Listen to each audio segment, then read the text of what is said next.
Cuando piensas en Alemania, probablemente piensas en su bandera. No esa, su territorio. Tampoco esa sí. Y probablemente su idioma, alemán. El alemán es un idioma interesante porque tiene variantes bastante diferentes, dependiendo de la región del país en la que estés. Pero aún más interesante es el hecho de que parte de Alemania habla un idioma completamente diferente, uno eslavo llamado sorbio. No serbio, sorbio con O, aunque los locales en realidad se refieren a la región como Serbia. Creo que la conexión entre ellos es su origen eslavo común en la época de las migraciones eslavas. El sorbio es una lengua eslava hablada por alrededor de 30.000 personas en el sur de Brandeburgo y el norte de Sajonia. En realidad está dividida en dos, no están completamente conectadas. Los que están en Brandeburgo hablan bajo sorbio, alrededor de 3.000 a 5.000 personas, mientras que la mayoría de los hablantes, 25.000, hablan alto sorbio en Brandeburgo. Juntos forman un área conocida como Sorbia, pero también como Lusacia Lusica en sorbio o Lausitz en alemán. Y el hecho de que todavía exista una región de habla eslava dentro de Alemania tiene detrás una historia bastante interesante.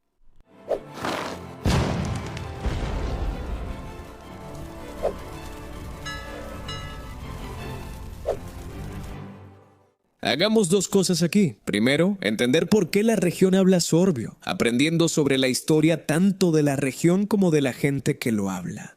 Luego aprendamos un poco sobre el idioma en sí, cómo suena, cómo se compara con otros idiomas eslavos y cómo ha sobrevivido hasta hoy.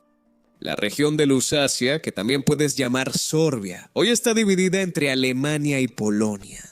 Se extiende desde los ríos Bobre y Kvisa en el este hasta los ríos Pulsnitz y Elster Negro en el oeste. En Alemania, como mencioné, incluye partes de los estados de Sajonia y Brandeburgo, mientras que en Polonia incluye partes de los voivodatos de Baja Silesia y Lubusk.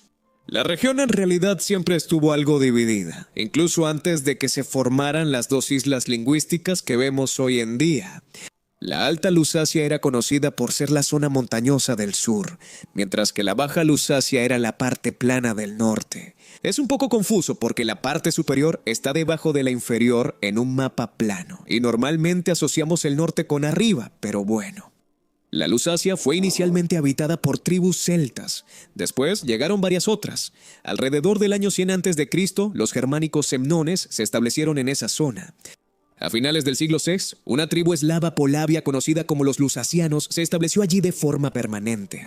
Y la región que llegó a conocerse como Lusacia, nombrada así por ellos, fue establecida, mientras que los Milceni, otra tribu, se asentaron más al sur. Su exónimo, el nombre con el que los alemanes los llamaban, era en realidad Benz, por otra tribu eslava que se mudó a la región, y su idioma también fue llamado Wendo durante un tiempo. Para el año 963, los lusacianos y otras tribus sorbias fueron sometidos y puestos bajo la jurisdicción del margrave sajón Gero I, dentro del Sacro Imperio Romano.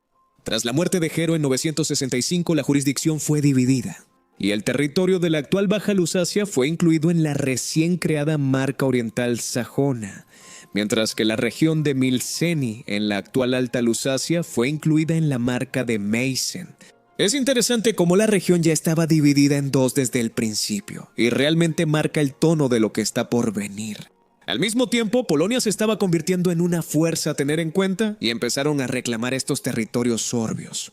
Tras la muerte del emperador del Sacro Imperio Romano Germánico, Otón III en 1002, Lusacia se perdió a manos del duque polaco Boleslao, primero conocido como el Valiente, quien capturó los territorios tanto de los lusacianos como de los milcenios. Pero luego los alemanes la recuperaron en 1031. Esto nos muestra cómo el territorio estaba constantemente cambiando de manos entre las dos potencias, una eslava y la otra germánica.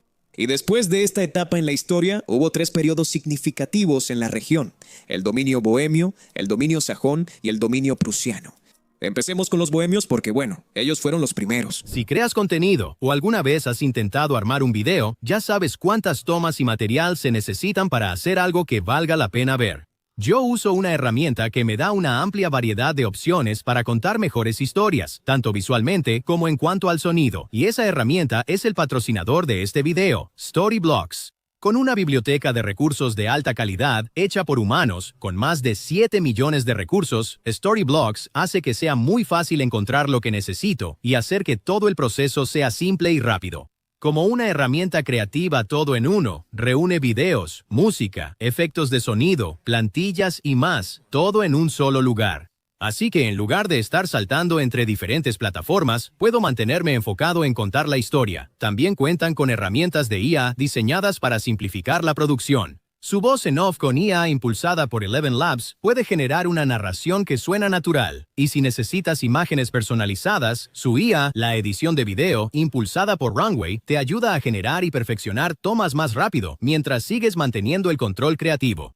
Además, tienes acceso a miles de plantillas directamente en Premiere Pro y After Effects con el complemento de Storyblocks. Así que el flujo de trabajo se mantiene rápido, simple y mucho más fácil de manejar. Storyblocks te da acceso a una enorme biblioteca de recursos y con una sola suscripción puedes descargar contenido ilimitado. Es una forma realmente rentable de hacer videos pulidos más rápido. Así que si quieres empezar a contar mejores historias por tu cuenta, ve al enlace en la descripción o escanea el código QR. Puedes obtener un 15% de descuento en cualquier plan anual por tiempo limitado, así que échale un vistazo ahora. Y ahora, volvamos al video. Debido a cierto apoyo en conflictos internos, Enrique IV de Alemania otorgó la alta Lusacia al duque bohemio Bratislao II, quien luego se convirtió en el rey de Bohemia, mientras que la baja Lusacia pasó al margraviato de Brandeburgo. Por esa época, en el año 1200, grandes cantidades de alemanes empezaron a llegar y asentarse en la región. Esto formó parte de la llamada Ostsiedlung, la colonización del este, una ola de migraciones medievales de alemanes hacia zonas de Europa del Este, pobladas inicialmente por pueblos eslavos y bálticos, lo que resultó en una germanización de ellos. La llegada de estos alemanes a Lusacia impulsó la economía de la región, y su ubicación en realidad era bastante estratégica. Conectaba a los estados alemanes en el oeste, Polonia en el este y Bohemia en el sur. Era un importante cruce comercial. En 1367, de hecho, se unieron de nuevo cuando el gobernante de Brandeburgo, Otto V, vendió la Baja Lusacia a Carlos IV. Carlos era tanto el rey de Bohemia como el emperador del Sacro Imperio Romano. En ese momento, toda Lusacia estaba unida bajo la corona bohemia y alemana. Y más o menos al mismo tiempo, también comenzó una especie de unión local. Las 6 ciudades principales de la región formaron lo que se conoció como la Liga Lusaciana. Bautzen, Görlitz, Kamenz, Lauban, Lobau y Zittau, todas ellas, por cierto, tenían grandes escudos de armas. Fundaron esta alianza para proteger la paz y el orden en la región, que constantemente era asaltada por criminales y varones salteadores. Técnicamente duró siglos y fue la unión de ciudades más larga en la historia alemana. El dominio bohemio duró algunos siglos, pero luego llegó el dominio sajón. Ya no estoy seguro si los gobernantes seguían siendo sajones.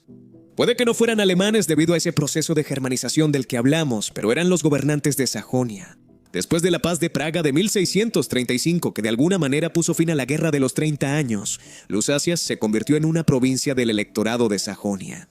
El elector sajón Augusto fue elegido rey de Polonia unas décadas después, en 1697, creando un limbo extraño pero muy significativo para la región.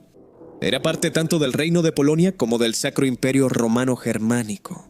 Creo que esto en realidad era común en muchas regiones fronterizas del imperio, debido a su naturaleza descentralizada y al hecho de que los reinos circundantes estaban cambiando todo el tiempo, junto con sus territorios.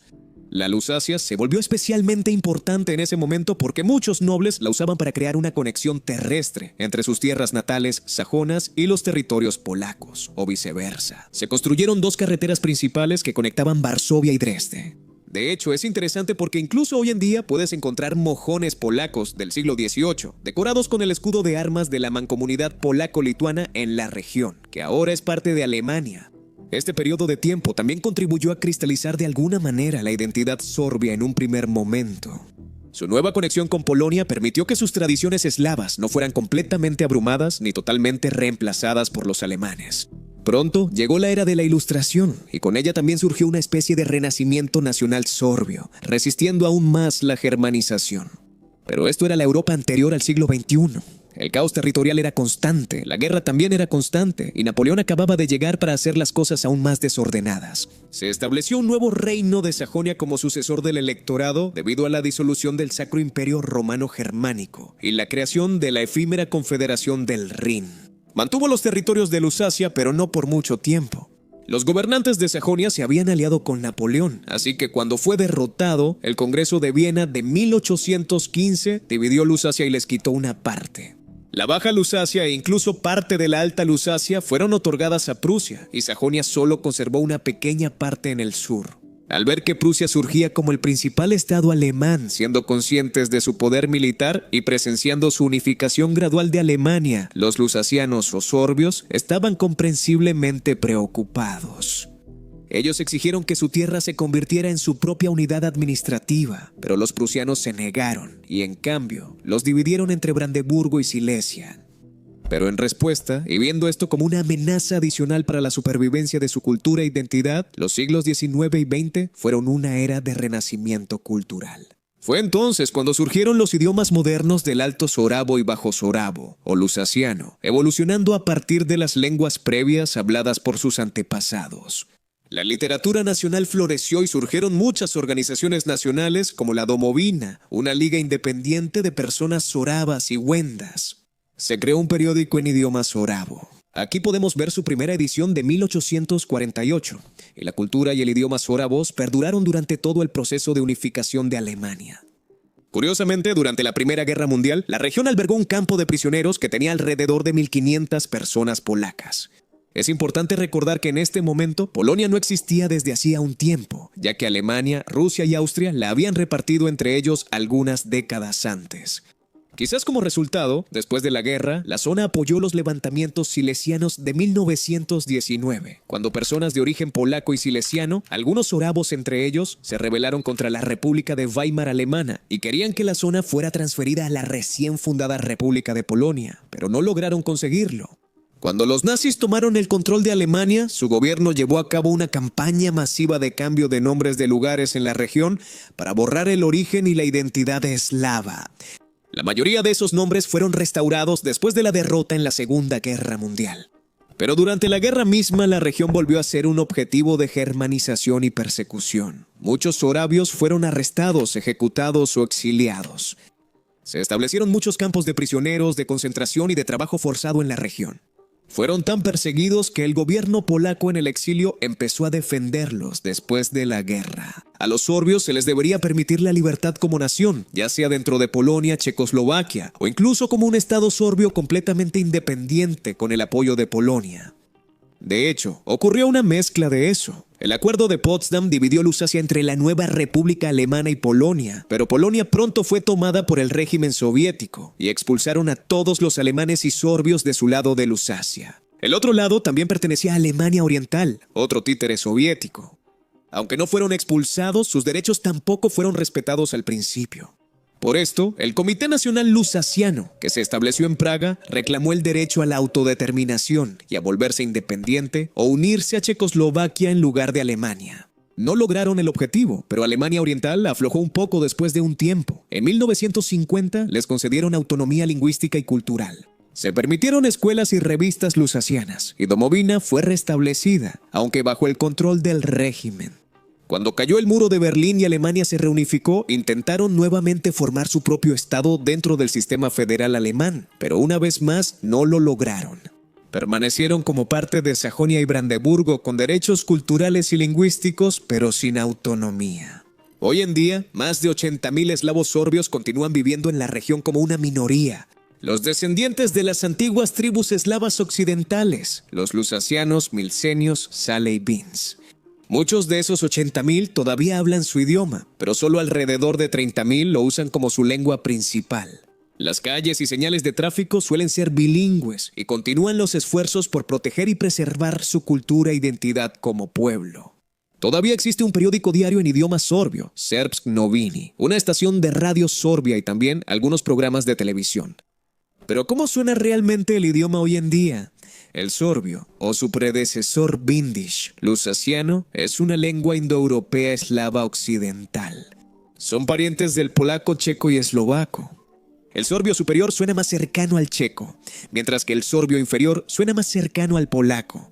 Esto probablemente se deba a la proximidad geográfica directa y a la influencia de esos idiomas. Se diferencian un poco de esos idiomas en algunas de sus características lingüísticas, principalmente en el hecho de que conservan más rasgos arcaicos de las lenguas protoslavas que los demás, como los números duales. Además de las formas singular y plural, el sorbio tiene una forma dual para exactamente dos unidades de algo. Por ejemplo, una mano es rukau, mientras que dos manos es rust, pero más de dos manos es hoki. Y también tienen diferencias menores o mayores en el vocabulario, como la palabra verano, que en sorbio bajo es lese, pero en sorbio alto es leko. En checo es leto con una T y en polaco también. Lo que me resulta más fascinante es la diferencia significativa entre el sorbio alto y el sorbio bajo en muchos términos, especialmente en la ortografía y la pronunciación. También tiene que ver con esa proximidad geográfica y la respectiva influencia lingüística de Chequia y Polonia. Por ejemplo, el checo tiene la costumbre de acortar sílabas en las palabras a medida que el idioma evolucionó. El sorbio alto también lo ha hecho, mientras que el sorbio bajo no. Esto genera diferencias como la palabra amigo, que es presil en sorbio alto y psihasel en sorbio bajo. También hay diferencias en los géneros. Gus en sorbio bajo es gus en forma femenina, pero en sorbio alto es husu en género neutro. Cerdo es suinja y suinio respectivamente, uno en femenino y el otro en masculino. Realmente parecía que la separación de Lusacia en dos a lo largo de la historia contribuyó a sus diferencias lingüísticas modernas. Pero sigue siendo fascinante que hayan podido conservar este idioma hasta hoy, sobreviviendo a todos esos procesos de germanización e incluso a los cambios territoriales, y hubo muchos de ellos que ocurrieron a su alrededor. Curiosamente, un dialecto del sorbio también se hablaba en Texas, en Estados Unidos, en un pueblo llamado apropiadamente Serbin, hogar de muchos inmigrantes del siglo XIX que vinieron de Lusacia y se establecieron allí, pero hoy en día ya no quedan hablantes. Así que si quieres escuchar el idioma, necesitas viajar a esta parte muy específica de Alemania.